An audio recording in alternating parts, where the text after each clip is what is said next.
আমাদের সবার উচিত বাসায় একটা মাটির ব্যাংক রাখার। আপনার কাছে যে টাকাটা থাকবে বাড়তি, ওই টাকাটা আপনি মাটির ব্যাংকে সঞ্চয় করতে পারবেন। আর যে কোনো সময় আপনার যে কোনো কাজে এই ব্যাংকটা আপনার কাজে লাগবে। তাই অবশ্যই বলবো আমাদের সবার উচিত একটা মাটির ব্যাংক বাসায় রাখার। এখানে আমি সকালের নাস্তা শেষ করে দুপুরের আয়োজনে চলে আসলাম। আজকে রান্না করব গরুর মাংস, আলু দিয়ে ঝোল করব আর করলা ভাজি করব। এখানে আমি পরিমাণ মতো পাতিলে তেল দিয়ে তারপরে পেঁয়াজ, কাঁচামরিচ আর গরম মশলা দিয়ে দিলাম। এগুলা ভালোভাবে নেড়ে চেড়ে এখন আমি মিশিয়ে নিচ্ছি। আমার ভিডিও যদি আপনাদের ভালো লাগে তাহলে অবশ্যই আমার ভিডিওতে লাইক, কমেন্ট, শেয়ার এবং সাবস্ক্রাইব করবেন। আর যারা আগে থেকে করেছেন তাদেরকে অসংখ্য অসংখ্য ধন্যবাদ। এখানে আমি পরিমাণ মতো আদা রসুন দিয়ে দিচ্ছি। আদা আর রসুন আমি একসাথে করে নিয়েছি। তারপর আমি এখন জিরা বাটা দিব। জিরা বাটাটা আমি পরিমাণ মতো দিয়ে দিলাম। আপনারা অবশ্যই মাংসতে বাটা মশলা খাওয়ার চেষ্টা করবেন। বাটা মশলা খেলে অনেক ভালো, আর আপনাদের রান্নার কালারটা অনেক সুন্দর আসবে, গ্রেভিটা অনেক সুন্দর আসবে। তারপর আমি মশলাগুলো ভালোভাবে মিশিয়ে নিচ্ছি যেন কোনো কাঁচা গন্ধ না আসে। তারপর আমি পরিমাণ মতো লবণ দিয়ে দিব, হলুদের গুঁড়া, মরিচের গুঁড়া, ধনিয়ার গুঁড়া আর সাথে দিব প্যাকেটজাত গরুর মাংসের মশলাটা। গরুর মাংসের মশলাটা আপনি অবশ্যই দিবেন, তাহলে সুন্দর একটা কালার আসবে আর সুন্দর একটা গ্রান আসবে। আমি এখানে সব কিছু পরিমাণ মতো দিয়ে তারপর নাড়াচাড়া করে নিব। আর আজকে ঝালটা একটু ভালোই দিয়েছি, কারণ আলু দিলে ঝালটা একটু বেশি না দিলে ভালো লাগে না কেন জানি, তাই একটু ঝালটা একটু ভালোই দিলাম। আর এখানে আমি এখন রেডিমেড মাংসের মশলাটা যে পাওয়া যায় ওই মশলাটা আমি দিব। এখানে একটা বড় প্যাকেট নিয়ে এসে আমি একটু বয়মে রেখে দিয়েছি, আর অল্প একটু পরিমাণ এখানে দিব, মানে যতটুকু প্রয়োজন ততটুকুই। আর এই প্যাকেটটা যখন কেটে আপনি বয়মে রাখবেন, অবশ্যই গায়ে যে লেখাটা আছে ওটা রেখে দিবেন, তা না হলে আপনি বুঝতেই পারবেন না যে কোনটা কোন মশলা রেখেছেন। আমি সব সময় বিরিয়ানির মশলা বলেন, গরুর মাংসের মশলা বলেন, যেটাই মশলা হোক, আমি একটু থাকলে ওইটাকে আমি প্যাকেটটা কেটে ওই নামটা রেখে দিই, কারণ যেন আমি খুব সহজে বুঝতে পারি এটা কিসের মশলা। এখন আমি পরিমাণ মতো পানি দিয়ে দিব। একটু পানি দিব যেন মশলাটা নিচে লেগে না যায় আর মশলাটা যেন ভালোভাবে কষে যায়, এজন্য আমি পরিমাণ মতো একটু পানি দিয়ে দিচ্ছি।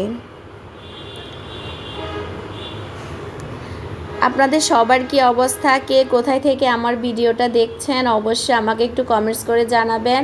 আমি অনেক খুশি হব আপনাদের কমেন্টস পেলে। আর আমি অনেক কষ্ট করে ভিডিওটা বানাই, আমি কি সবাই কষ্ট করে ভিডিও বানায়, আর সবার ভিডিও যদি আপনারা দেখে একটা লাইক দেন, একটা কমেন্টস করেন, তাহলে তাদের মন সবচেয়ে খুশি হয়ে যায়। কারণ একটা ভিডিওর পিছনে না অনেক কষ্ট থাকে, অনেক ইতিহাস থাকে। তাই যতটুকু পারি আপনাদের সাথে শেয়ার করি, ভালো লাগা মন্দ লাগা সব কিছু মিলিয়ে আপনাদের সাথে শেয়ার করি। কেমন লাগে অবশ্যই একটু জানাবেন আমাদেরকে। আর এখানে আমি এখন মশলাটা নিচে যেন নেড়ে না যায় এজন্য একটু ভালোভাবে কষিয়ে নিচ্ছি, কারণ মশলা যদি পাতিলের নিচে লেগে যায় কেমন যেন একটা গন্ধ আসে, ভালো লাগে না। এজন্য একটু মশলাটা আমি ভালোভাবে নেড়ে চেড়ে নিচ্ছি। আর এখন আমি গরুর মাংস দিয়ে দিব। এখানে প্রায় 5 কেজির মতো গরুর মাংস আছে। এখন আমি মাংসটা দিয়ে দিচ্ছি। আর আমি যে পরিমাণ মশলাটা দিয়েছি, আপনারা যদি এই পরিমাণ মাংস রান্না করেন তাহলে অবশ্যই দেওয়ার চেষ্টা করবেন, তাহলে স্বাদ, গন্ধ, গ্রান, কালার সব কিছু সুন্দর আসবে। এখন আমি ভালোভাবে মশলার সাথে মাংসগুলা নেড়ে চেড়ে কষিয়ে নিচ্ছি। আর আমার ছোট ছেলের পরীক্ষা এখনও শেষ হয়নি, এজন্য একটু তাড়াহুড়া করে যেইটুক পারছি ওইটুক আপনাদের সাথে শেয়ার করেছি ক্যামেরা বন্দি করে। আর সবটুকু আপনাদের সাথে ভিডিও আমি শেয়ার করতে পারিনি, এজন্য ক্ষমাশূন্য দৃষ্টিতে দেখবেন। আর আমার মাংসটার রান্না করেছি, ওই মাংসটা কিন্তু অনেক মজা হয়েছে। গরুর মাংসটা হচ্ছে কোরবানির গরুর মাংস, আর রান্নাটা অনেক মজা হয়েছে, অনেক ভালো লেগেছে। লাস্ট ফিনিশিংটা অবশ্যই শেয়ার করব আপনাদের সাথে। এখানে আমি অন্য চুলায় করলা আর আলু ভেজে নিচ্ছি। শুধু মাংস খেলে হবে, সবজি খেতে হবে না, করলা আমাদের শরীরের জন্য অনেক উপকারী, তাই সবজিও খাবেন। আর এখানে আমার গরুর মাংসটার ফাইনাল লুক দেখেন। আর বিকেলবেলা মানে সন্ধ্যার লাস্টের দিকে আমি বাইরে গিয়ে একটা মিষ্টির দোকান থেকে মিষ্টি নিয়ে আসছি।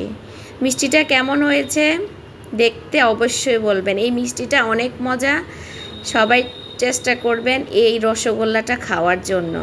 এই রসগোল্লাটা যত খাবেন টেস্ট কিন্তু কোনো দিনও মুখ থেকে যাবে না, মন চাইবে যে আরেকটা খাই। একদম নরম তুলতুলে রসালো, অনেক ভালো লাগে এই মিষ্টিগুলা। আমার ছেলেরা অনেক পছন্দ করে, আমি অনেক পছন্দ করি। আমার ভিডিওটা দেখার জন্য সবাইকে অসংখ্য ধন্যবাদ। আল্লাহ হাফেজ।